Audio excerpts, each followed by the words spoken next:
Hey guys, this is Donna Jones here for Spotlight TV with Denyce Lawson. Lawton. Lawton. Yes, it's okay.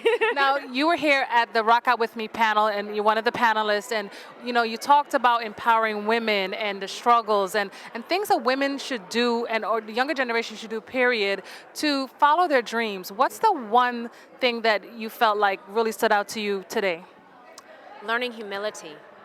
I think in any aspect of any career field, any passion, any hobby, just as being a human being now in 2015 and beyond, if you have no sense of humility, you have no sense of yourself. You have no sense of right from wrong. You have no sense of how to maneuver, how to interact with people, and how to be successful. Because when you lack humility, you can't learn. And there's never a point in any aspect of any career where you know everything. Trust me, there was a point where, I mean, even with what I was doing, I thought, well, I'm making this type of money, I'm around these type of people, this is it, this is the cream of the crop. Nobody can tell me anything until nobody wanted to tell me anything. And the humility had to kick back in where it was like, listen, there are people that have more zeros behind that decimal than you. There are more people that have bigger houses that are surrounded by these people on their off days, and there's always going to be a point where you can learn something. Never think that you can't learn something, even about yourself.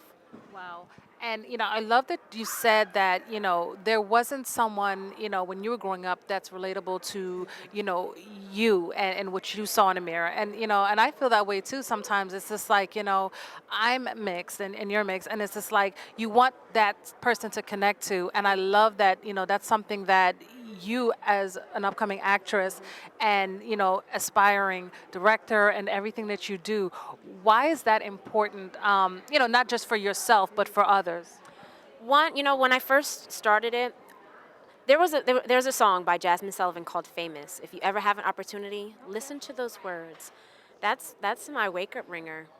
On some days on the nights before, when I feel discouraged, when I say, you know what, I'm going to go back to school and get my doctoral in psychology, and I want to help people, I'm thinking, then I come to an event like this, or I get to work on a set where people hug me and their embrace is just so beautiful, and they're like, thank you for helping me today. I'm like, what did I do? They're like, you smiled, you hugged, the work that you did was just beautiful, and it spoke to me. Those are the moments now that fuel me, that say, okay, just like in that song, there's a line where she says, I want to be famous. I want to be that woman on TV that little girl looks at and she wants to be me. And I didn't understand that until I had nieces. And even though, growing up, they they were my hearts, they now want to get into dancing, they now want to get into modeling and entertainment. And that's when, I used to, I have a very potty mouth, and with social media being so big now and them having access to it, and even this small part of reality that I did, it you don't realize how influential it is until it's influential to the people you care about. And I realized, I said, I want these young women to be a certain type of my brother's not here any longer, so their mom is doing it by herself and she's doing an amazing job. But they look up to me because when they look in the mirror, they look like me. They're also Korean and black as well, and so they identify with me a lot. And I need to be that role model. I need to be that foundation that they look at and say, my aunt did it this way. I know somebody personally that did it this way. She didn't sacrifice her integrity. She didn't sacrifice her morals. She didn't, sacrifice her humility, and she did it. That's the impression I want to leave. That you don't have to sacrifice those things to attain your goals. And you spoke about reality TV, which right now, and that you did, and it's become this phenomenon and this kind of own. I don't want to say its own monster in a sense, It is. but how do you deal with that? That's a fine line. There's a reason why there wasn't a second season. There's a reason why I don't speak about it. There's a reason why when I introduce myself, people try to attach TV personality onto that, and I'm not. I'm an actress first and foremost. I entered into a project under different pretenses, and everything that I saw on TV outside of, film and TV. We know that's make believe, but on reality, we always thought the real world and all these other shows were so real. And I got a case of what real reality TV is Wow. and what real life is, and it's a very huge difference because in real life, I wouldn't associate myself with certain people. I wouldn't put myself in certain situations. I wouldn't have certain conversations.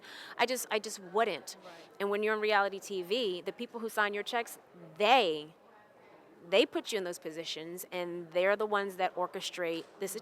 If you want to know what really happens behind the scenes and what really happens in reality TV, there's a TV show I think called Unreal. I think it's called Unreal. And it's about behind the scenes on a reality show. And I watched that whole season. That show is very on Wow, point we of have what to check happened. that out. Yeah, it's a really, I think it's on Lifetime. It's a really amazing show. Watch that show and you'll get a glimpse of what really happens behind reality TV and how the manipulation, how the editing, and how hardening it could be to a person's soul, how damaging it could be to a person's reputation and character, all because of one person's greed and need for ratings, for money, and for political position. That's definitely a lot. So I want to, before we go, I want to ask you, with, Rock Out With Me and the initiative and being part of that and being a panelist, what's your one takeaway from this panel to the younger generations? And look into the camera and tell us. One takeaway, like what did I learn from this? What would you want to have them know, let them take away from this experience and from everything that they heard today? The one thing I think I want to make sure, higher education in every form. It doesn't have to necessarily be a university or a college or school, but higher education in every aspect, whether it's street smarts, whether it's in self-education and self-preservation, just further your knowledge in a lot of different fields. I think that you should also take away the importance of hard work, dedication, and these are all cliches, but they're so fundamental. And I wish I realized this when I was younger.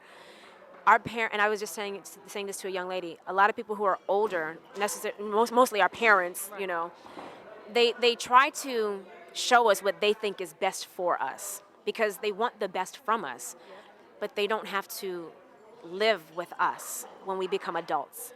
They don't have to live within us. So they don't know what makes us happy. They don't know what fulfills us. They're not the ones that are going to have to pay our bills. Some people may, but but at the end of the day, you can't expect for somebody to be a well-rounded person if you keep them in this box and don't allow them to be them and pursue the things that they want. There are some things, people have to be honest about and say, you know what, you can't sing, so I'm not going to take you to the American Idol audition. But you know what, maybe they do need that. Maybe they need that, support them in every field and just be there to be like, okay, that didn't work out, so, what's next?